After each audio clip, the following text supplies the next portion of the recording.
Let's talk Okay, disease. let's talk disease. So when we started this project, we were looking for a rotational crop that could break the disease cycle of some of the more common diseases of tomato. And we talked about those in the summer.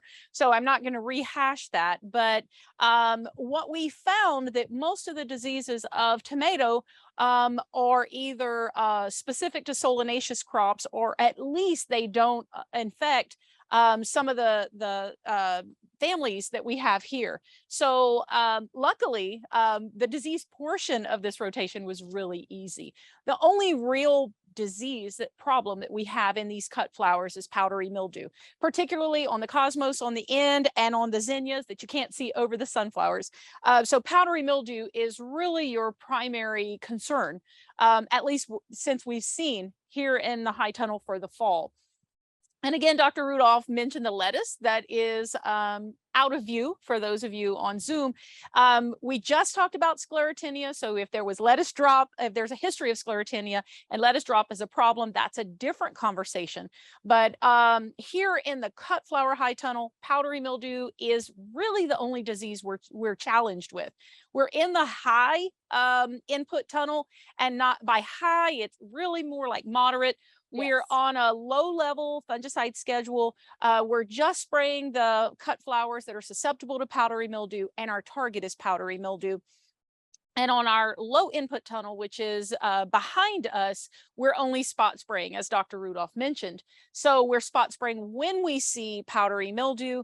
And basically, once powdery mildew comes in, it's pretty consistent. It's pretty hard to manage when humidity is within that optimal range. And powdery mildew is typically a problem with cosmos and zinnia, especially with susceptible cultivars. And most of those double and triple petaled zinnias are extremely susceptible. So powdery mildew is what we're looking for.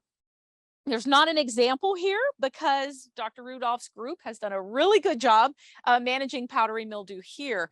But one thing about powdery mildew is it overwinters in a structure called chasmathesia, and that's a little tiny, like a Velcro type ball. It's very small, but you can see it with your naked eye. So it looks like black pepper flakes on surfaces of leaves. And those chasmathesia are usually developed right at the end of the season. That's how it overwinters. And the appendages on those little balls are how it grabs onto things. So it'll stick to things, it'll stick to the post, it'll stick to anything around the wood down here, and it's waiting for next year. We've also found that the powdery mildew, the genus Golovenomyces of the powdery mildews here are not host specific. They're pretty broad spectrum. They're a broad range. So a lot of the weeds outside are susceptible to the same powdery mildews. So crop rotation isn't going to fix that issue. We can't eliminate everything outside, even when we're mowing. So some of our very low growing weeds will also be susceptible to this powdery mildew. So in the end, fungicides are going to be your only management option. Don't let it get too bad. So don't wait until the threshold is we're beyond the threshold before spraying. I do recommend some type of preventative powdery mildew management, even if you want that low input, because powdery mildew moves very fast. So it can move up into some of those upper leaves and the bracts, and it can really affect plants. Powdery mildew comes in early, it can affect photosynthesis and plants will be stunted. So don't assume that just because we're going to strip the leaves off, we won't have to deal with with this disease. This is one that we have to manage at some level. So we're working right now on a best management schedule for growers. So we're a little bit conflicted on how much is too much, because in the time between infection and actual disease presence, when we see the disease problem, can be a few weeks. So we don't want to wait until we have severe disease to decide to spray. So we've got to come up with something. So stay tuned for that. Other than that, disease is not a problem in cut flowers in the fall, as far as we've seen. So we had 3 locations last year. This year we have 2 locations because our 3rd location underwent some flooding in eastern Kentucky this summer in July. So we have 2 locations, and this is our 3rd year. Third year with this project. We've got 2 more after this. And so far, powdery mildew is the only concern in fall cut flowers based on the families that we've chosen here. Right. And we chose these particular flowers because of their days to maturity. So these pro cuts are ready to go usually at almost exactly 60 days from direct seeding. So we direct seeded these. All the other cut flowers we transplanted. And so they all have somewhere between 45 to 65 days to maturity, which, given the unpredictability of the temperatures, it's been a little colder this fall than it was last fall at this time, right? We really do need to make sure we can get a harvest, several harvests in to make it worthwhile. We also, out of view, we have a very thick row cover that when it drops, when the temperature is going to drop below 50 or 40 degrees, we will put the row cover, a giant blanket over everything in this tunnel.